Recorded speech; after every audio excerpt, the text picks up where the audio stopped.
What we have seen really is people catch a vision for what prayer looks like in their own personal lives. Like there's people who have maybe struggled to pray, who've come into the prayer room going, I don't know that I can actually do an hour. Like that's actually really scary. To sort of creating their own little prayer corners or prayer closets in their own house. So they're really getting a sense of, oh, this is something that I can do. I don't just have to do it here, I can pray anywhere. For me, to be able to book in a slot in the prayer room, I'm essentially making a date with God and saying, hey, I'm gonna cut off everything else for this moment, and it's just you and me sitting together. People have told me themselves when they walk in here, or I've shown people the prayer room, when they walk in here, they actually feel His presence. And I think that is such a blessing for people to be able to know that they can come to a place and actually feel the presence of God. Through the prayer room, it's been a really good spot to kind of just reconnect and just bring it back to like bare basics, just like me and God just speaking and listening and just kind of growing that personal relationship with Him deeper. I know now that I can easily fill an hour out. I can fill multiple if I come with the right, frame of mind and with the right intention. I can absolutely fill hours upon hours of prayer that you're never going to stop having anything to pray for. So I think that's helped forged new habits, and prayer just seems easier.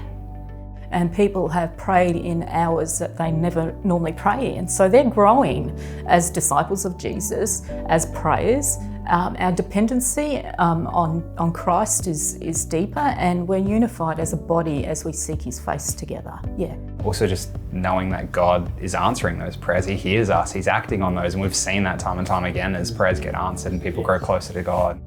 Something we tried to incorporate was praying for someone else as you leave the prayer room, which obviously can be uncomfortable, but that's been a key thing. And it's been powerful to see, particularly across the different churches, seeing how that's united us in prayer. One of the amazing things of coming in here is that we've got two communities who are generations apart, worship styles apart, living life experiences at different times. But still you can come in and you can see a whiteboard, you can see post-it notes, you can see on notebooks that there are written prayers for one another. I think it's really powerful for us as a church to be praying around the same things and knowing that it's just not me praying, but there's other people praying for those same things. When you come in and other people have been praying, there's themes that go through, that God speaks to each individual group or person that comes in, and there's things that are on His heart, and you see it. What we've learnt probably is you've got to think bigger. You tend to get very tunnel visioned about what you're doing and what your church is doing, and you sort of forget the bigger picture of what God's trying to do across the whole community. And it also keeps us looking outwards. Like our prayer is not navel gazing. It's inward towards the heart of God, and then outwards to those that are on the heart of God. Like the time in the prayer room is almost like this intense incubation period to then foster your own internal prayer room and go out and live that.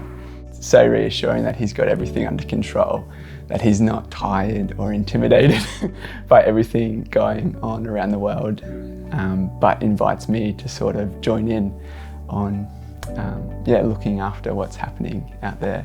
What this has done is just helped me expand, and in my relationship with Jesus, see His heart for the world. So I'm a lot more engaged with people outside of my communities, which I think is really powerful, and seeing His heart for that. So the prayers that are prayed here are for us, are for the school that surrounds us. It's for our city of Adelaide. It is for the nation of Australia. And now I'm sensing a bit of an invitation of, okay, maybe I need to join in sort of outside the prayer room. This is a nice, comfy, cozy space, but He wants me to join in meeting needs out there sort of thing. So becoming a little bit of an answer to the prayer rather than being this, sort of imaginative divide between those two things. As I was sitting in this prayer room one morning, I was in one of those moments where I said, God, I don't know what we're supposed to do. And He very clearly said, you need to stand up and go and knock on doors and offer to pray for people. And so I wrote that down because I felt that was God speaking, and then I stood up and walked out the front doors of the church and started working our way door by door with another few people, another team of people. And we just offered prayer to the community.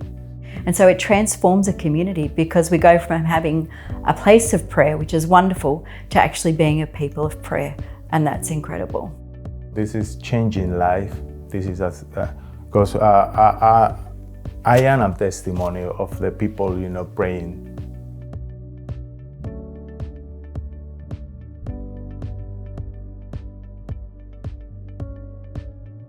I mean, I think we'd all agree that prayer is incredibly important, and it's the engine room of everything that we do. Our church has been on a long journey to, move prayer from, one of those Sunday things and maybe a personal thing to a corporate thing, and I guess just like make it part of our DNA. This is just who we are. We're a praying church. I think I would just ask the question, what could happen? The answer to that is something good and beautiful, but just what shape and what form that could happen in, what might the before and after be? I would say the best thing you can do is find a space that is undistracted to sit with Him. And if you as a church feel called to that, just do it. Look, as a team, we set up the space, and you can make it pretty and do whatever else, but really it's God meeting people there. And so all we're doing is creating space for it. And the way that God meets people in different ways is just crazy.